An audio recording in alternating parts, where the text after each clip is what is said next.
भारत में जातीय जनगणना कराने का मुद्दा कई दशकों से बहस और विवाद का विषय बना हुआ है। जातीय जनगणना का तात्पर्य देश के नागरिकों को जाति के आधार पर वर्गीकृत करने से है, जिससे पता लगाया जा सके कि विभिन्न जातीय समूह की जनसंख्या कितनी है। हालांकि जातीय जनगणना कराने के पक्ष और विपक्ष के कई तर्क दिए जाते हैं। इसके समर्थक इसे सामाजिक न्याय का उपकरण मानते हैं, जबकि विरोधी इसे सामाजिक विभाजन और जातिवाद को बढ़ावा देने वाला मानते हैं।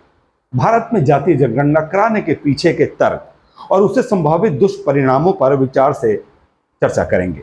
नमस्कार, मैं हूं आलोक और आप देख रहे हैं नेशन न्यूज 7।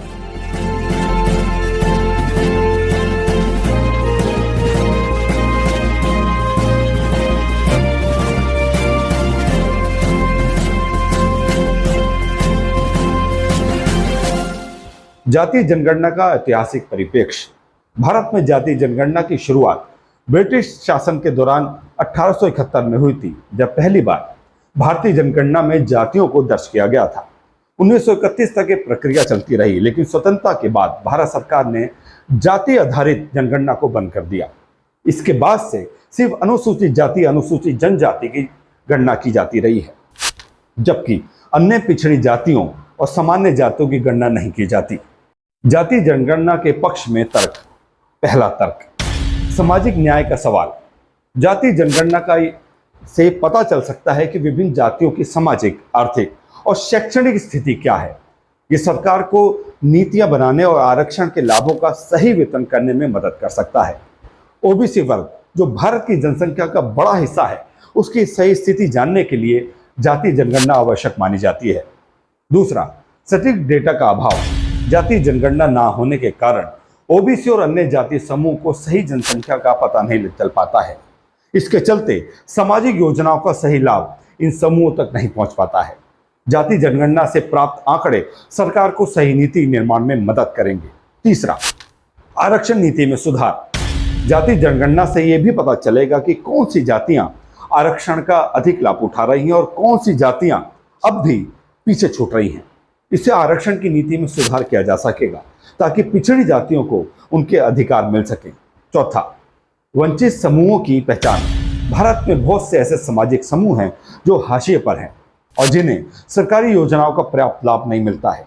जातीय जनगणना से इन समूहों की पहचान करके इन्हें उपयुक्त सहायता प्रदान की जा सकेगी। पांचवा, विभिन्न जातियों की प्रगति का मूल्यांकन।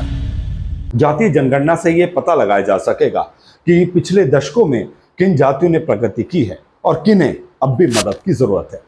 इससे सरकार को अपनी नीतियों का मूल्यांकन करने में आसानी होगी। जातीय जनगणना के खिलाफ तर्क।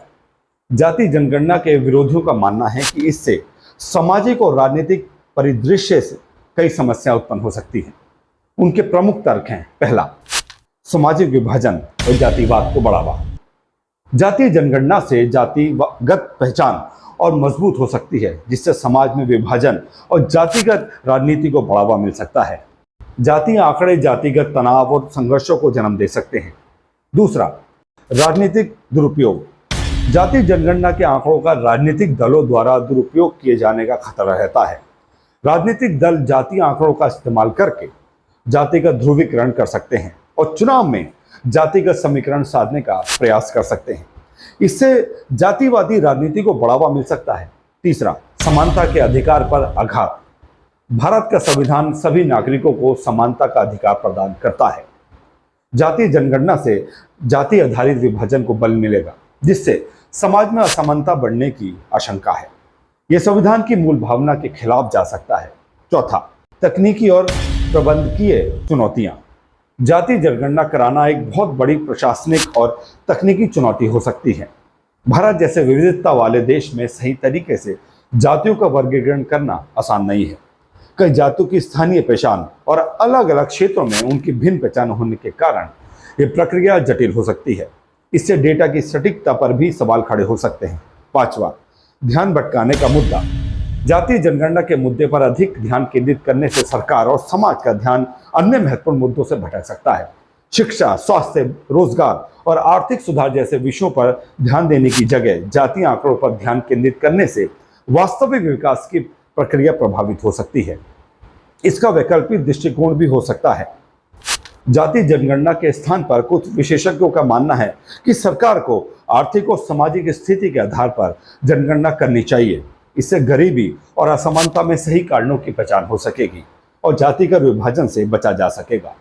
यदि सरकार आर्थिक असमानता को समाप्त करने पर ध्यान केंद्रित करे तो जातिगत भेदभाव और असमानता अपने आप कम हो सकती है। इससे ये समझ सकते हैं कि जाति जनगणना का मुद्दा जटिल और बहुआयामी है। इसके समर्थकों का मानना है कि इससे सामाजिक न्याय और नीति निर्माण में मदद मिलेगी, जबकि विरोधियों का मानना है कि इससे जातिवाद और सामाजिक विभाजन बढ़ने का खतरा है। ये मुद्दा भारत की सामाजिक और राजनीतिक संरचना में गहराई से जुड़ा हुआ है और इसे हल करने के लिए सरकार और समाज को संतुलित दृष्टिकोण अपनाने की आवश्यकता है। जाति जनगणना कराने से पहले सरकार को यह सुनिश्चित करना होगा कि इससे समाज में विभाजन ना हो और इससे आंकड़ों का दुरुपयोग ना किया जा सके। आज के लिए इतना ही और देश विदेश की खबरों के लिए देखते रहिए नेशन न्यूज़ 7।